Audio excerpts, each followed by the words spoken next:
Ethan's phone buzzed just as he locked his new Mercedes. He glanced at the screen. Dad, voicemail. That alone was strange. Richard Brooks hadn't called him in over 6 months. Ethan pressed play. We need to talk. Family dinner tomorrow, it's important. The message ended with an awkward pause, as if his father expected him to say yes through the speaker. Ethan looked back at his phone and opened social media. There it was. Just 30 minutes earlier, a local car dealership had posted a photo of Ethan standing beside his new $160,000 Mercedes after a charity event. Hundreds of people had liked it. One of them was Richard Brooks. Ethan let out a quiet laugh that wasn't amused. So that's what finally got your attention. His wife, Sophie, stepped onto the porch with 2 coffee mugs. Who was it? He held up the phone. My dad. Her smile disappeared. What did he want? Family dinner, tomorrow. She didn't ask another question. She already knew exactly why that sentence felt heavier than it sounded. Because the last time Ethan had begged his parents to show up for a family event. They never came. 6 months earlier, Ethan had stood at the front of a sunlit chapel, smiling at guests while secretly checking the entrance every few minutes. 3 seats in the front row remained empty. Reserved. Richard Brooks, Linda Brooks, Daniel Brooks. His parents. And his older brother. The ceremony couldn't wait forever. The music started. Sophie walked down the aisle. Ethan married the woman he loved, while pretending not to notice the silence where his family should have been. At the reception, whispers spread from table to table. Maybe they got stuck at the airport. I heard there was an emergency. No emergency ever came. Only a text. Something came up, sorry. No explanation. No phone call. No apology. Later that evening, while guests danced and tried to keep the mood alive, Sophie quietly picked up the untouched name cards from the family table before anyone else noticed. She didn't say a word. She didn't have to. 3 days later, Ethan found out what had really happened. Photos flooded social media. His parents weren't stranded. They weren't sick. They weren't dealing with a crisis. They were smiling beside Daniel at a luxury beachfront resort, raising champagne glasses during his extravagant engagement celebration. The same weekend. The same hours. The same flights they had claimed they couldn't afford for Ethan's wedding. That discovery had ended something inside him. Not his marriage. His hope. Now, 6 months later, one photograph of a Mercedes had accomplished what years of phone calls, invitations, and birthdays never could. His father wanted to reconnect. Sophie set her mug down. You don't owe them anything. I know. So why are you thinking about going? Ethan stared at the voicemail again. Because this isn't about regret. What do you think it's about? He slipped the phone into his pocket. I don't know yet. The next evening, Ethan drove the Mercedes into the neighborhood where he'd grown up. As he turned into his parents' driveway, he slowed. 3 unfamiliar luxury cars were already parked outside. He frowned. This was supposed to be a family dinner. So who else had been invited? Ethan turned off the engine, but stayed in the driver's seat for a moment. 3 expensive cars. None of them belonged to his parents. He looked toward the front window. Lights filled the house, and silhouettes moved inside. So much for a quiet dinner, he muttered. He stepped out, straightened his jacket, and walked to the front door. Before he could knock, it swung open. His mother smiled so quickly, it almost looked rehearsed. Ethan, you're here. She leaned in for a hug. He politely stepped back instead. Hi, Mom. For the briefest second, disappointment crossed her face before she covered it with another smile. Come in, everyone's been waiting. Everyone. That word made him even more cautious. Inside, the familiar house looked almost unchanged. The same family photos covered the walls, except none of the newer ones included him. His brother, Daniel, stood from the living room couch. "Ethan." Daniel extended a hand. The gesture felt strange. The last real conversation they'd had ended with Daniel saying, "Don't make Mom and Dad choose between us." Since then, month of silence. Now he was smiling. "Good to see you," Daniel said. Ethan shook his hand once. "You too." The conversation died almost immediately.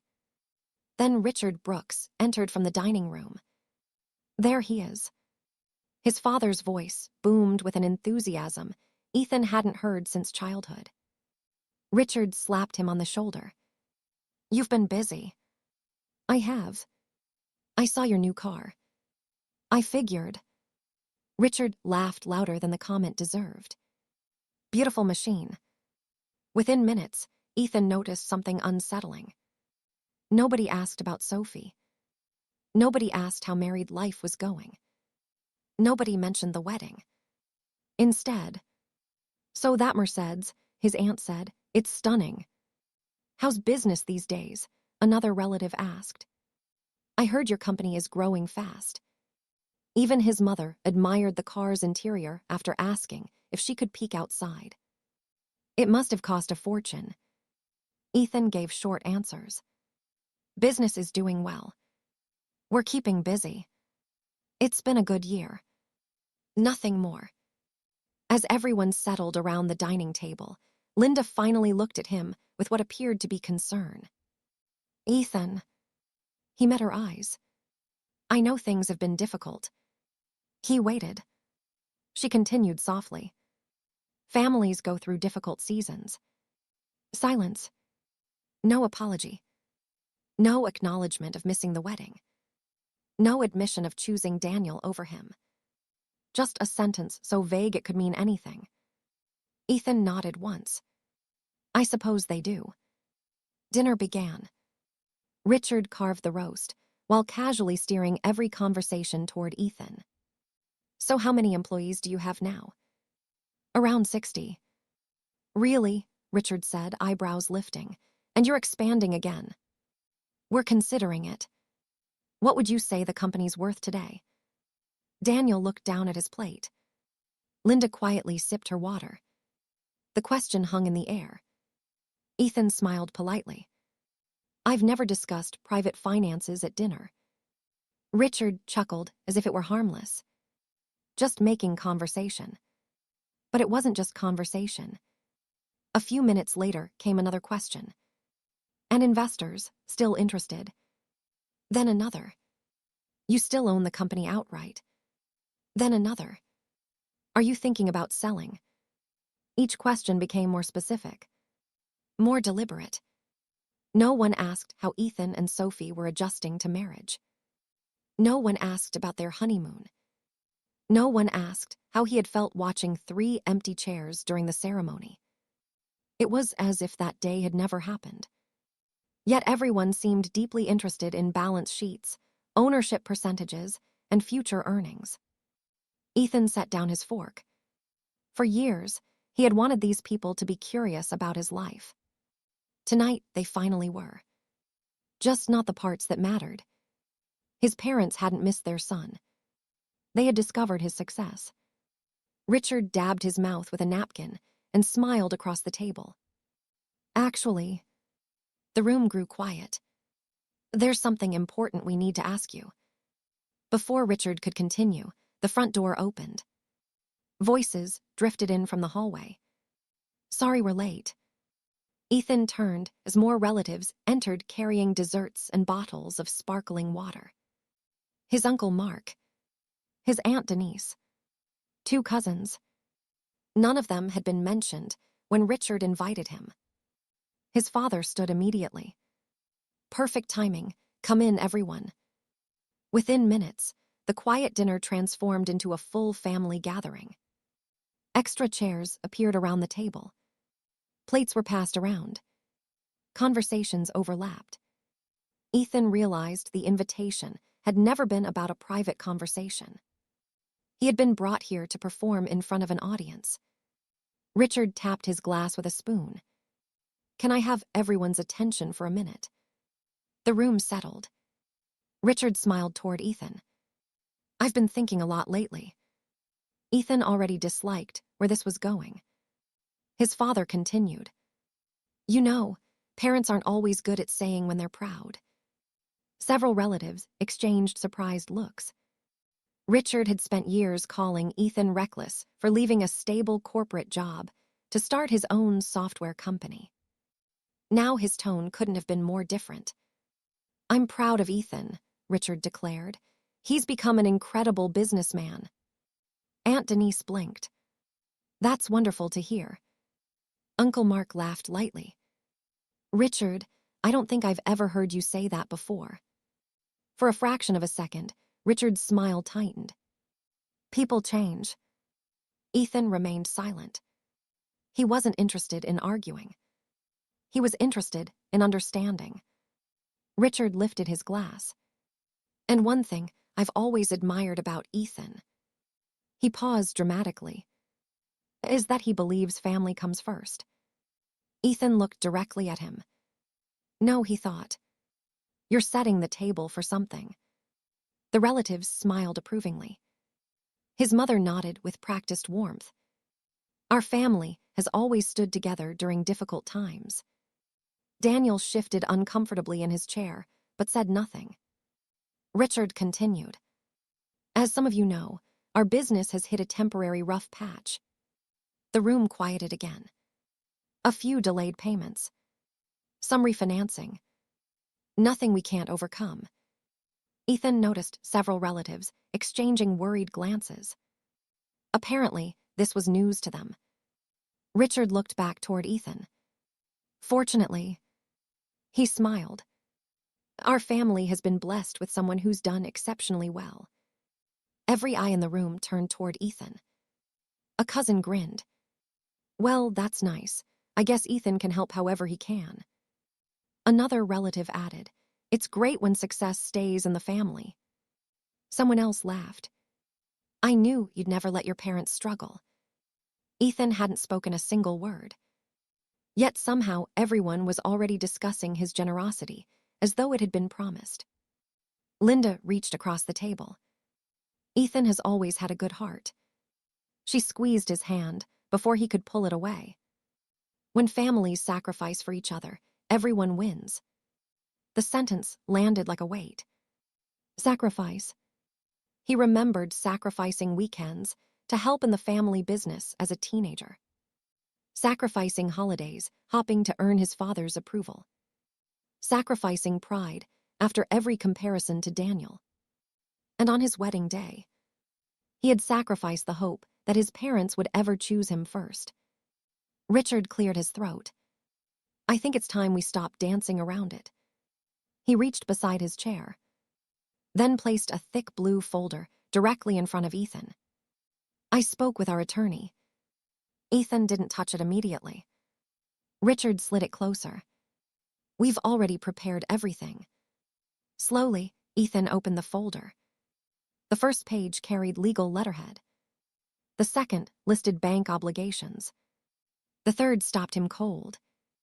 A asterisk multi-million-dollar personal guarantee asterisk asterisk. His signature line was already highlighted. The room fell completely silent. Ethan didn't reach for the pen. Instead, he slowly turned another page. No one spoke.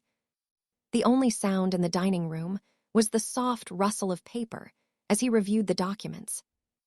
Richard finally broke the silence. It's only a guarantee, son.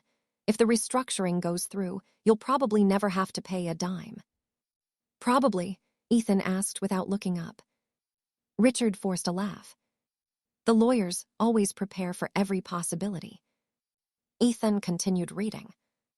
The financial statements were neatly organized. Loan balances, payment schedules, missed deadlines, letters from creditors. Then he stopped on a page near the back. His eyes narrowed. Interesting. Richard shifted in his chair. What is? Ethan tapped the date printed at the top of the document. This loan entered default 8 months ago. No one answered.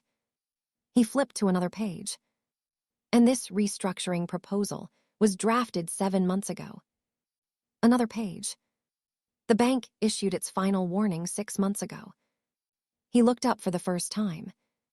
My wedding was 6 months ago. The room became even quieter. Linda folded her hands together. Things happened so quickly. Ethan gently closed the folder. No. His voice remained calm. They didn't. He looked around the table. You already knew the business was collapsing before my wedding. No one challenged him. Richard rubbed his forehead. We were under tremendous pressure. But you told me you couldn't afford the flights. His father looked away. Ethan continued. I believed you. He turned toward the rest of the family. They told me they couldn't come because money was tight. Several relatives nodded. That was the story they had heard as well. Ethan reached into his briefcase and removed his tablet. He placed it on the table. I brought this because I had a feeling tonight wasn't going to be what they claimed. He unlocked the screen. A few taps later, photographs filled the display. His parents smiling beside Daniel at a luxury beachfront resort. Champagne glasses raised. Fireworks in the background. Hotel logos clearly visible. He slid the tablet toward Uncle Mark. The engagement celebration. Mark stared at the images. I remember this trip. Ethan nodded. So do I. He opened another folder. This resort posted these photos publicly. Another swipe. The same weekend as my wedding. Another swipe. The same days they told me they couldn't afford airfare.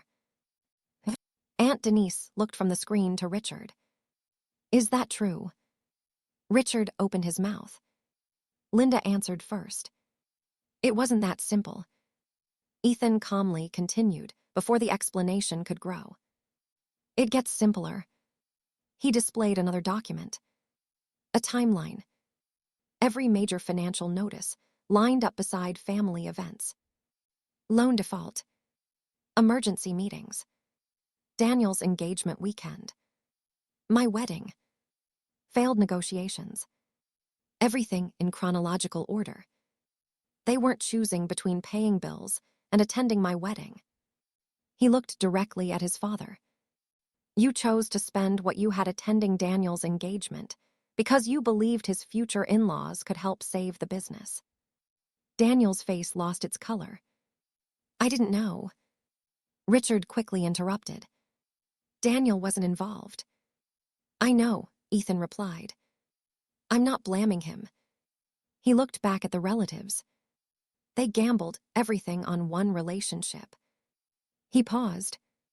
When that failed, his finger moved to the final image.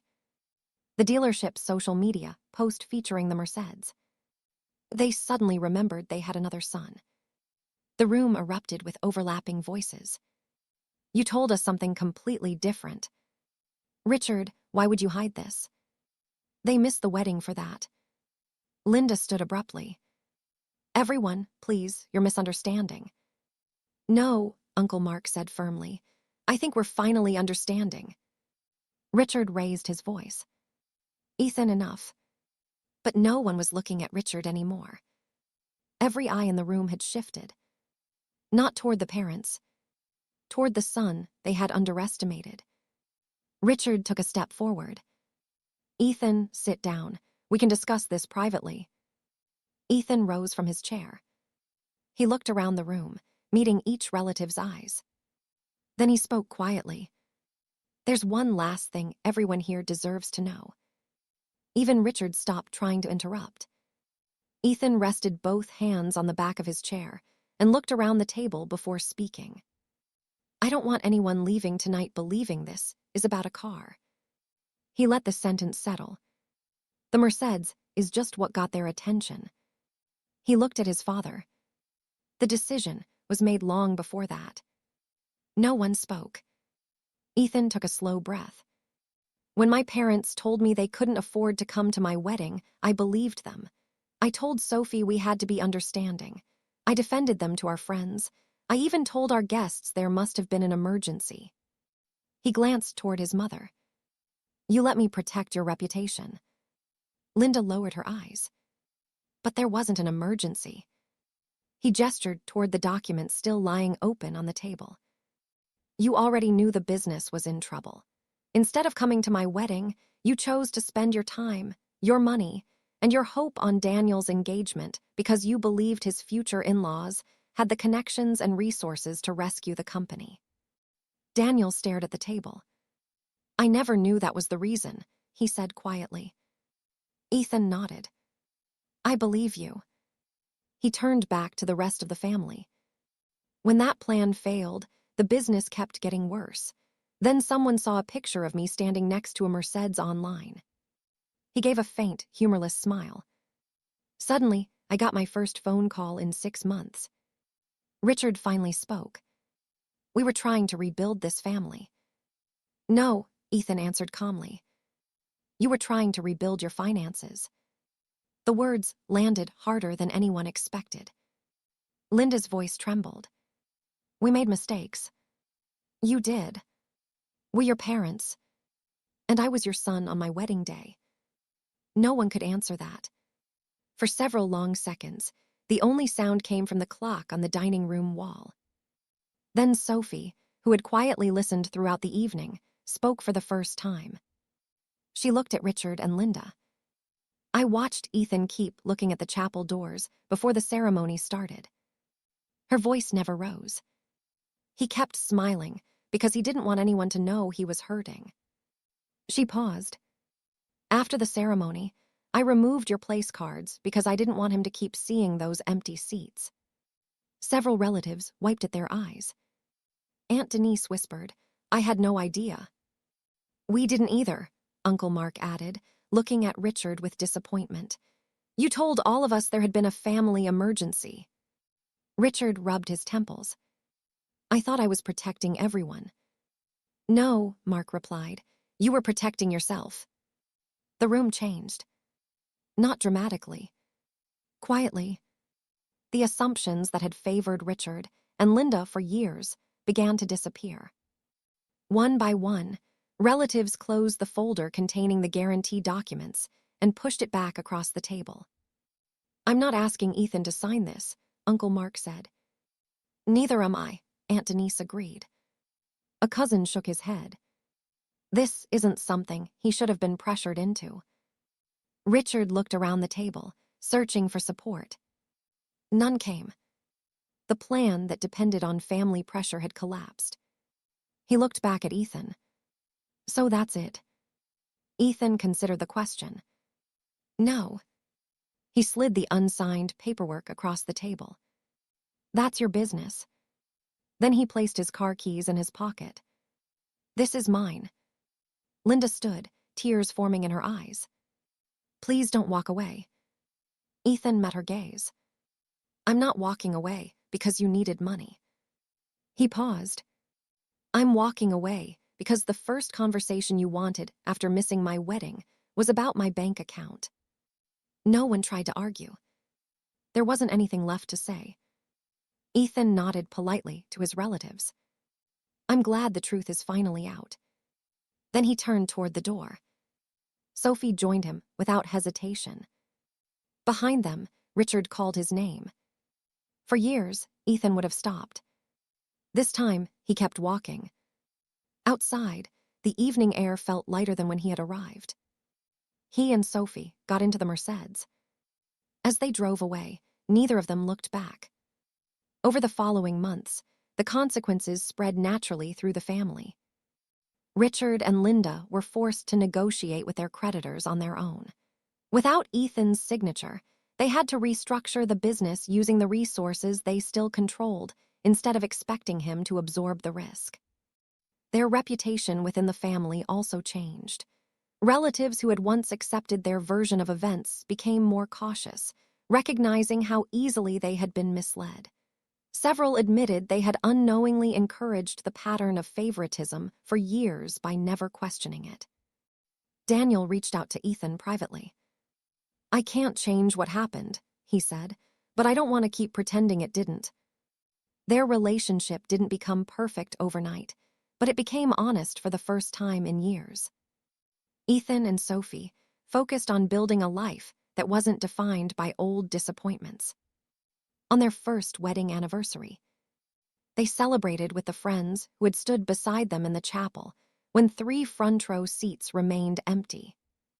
The Mercedes was parked outside, but it wasn't the center of the celebration. It was simply another reminder of how far Ethan had come through his own work. A few weeks later, he quietly donated to a local organization that helped couples with limited finances pay for their weddings. It felt like the right way to transform one of his most painful memories into something that could give someone else a happier beginning. As for his parents, contact became rare and carefully limited. Ethan no longer measured their affection by phone calls or invitations, and he no longer confused guilt with responsibility. He had finally accepted a truth that had taken him years to learn. The greatest success wasn't buying a $160,000 Mercedes. It was realizing that real family is measured by who shows up when you have nothing, not by who comes looking for you after you have everything.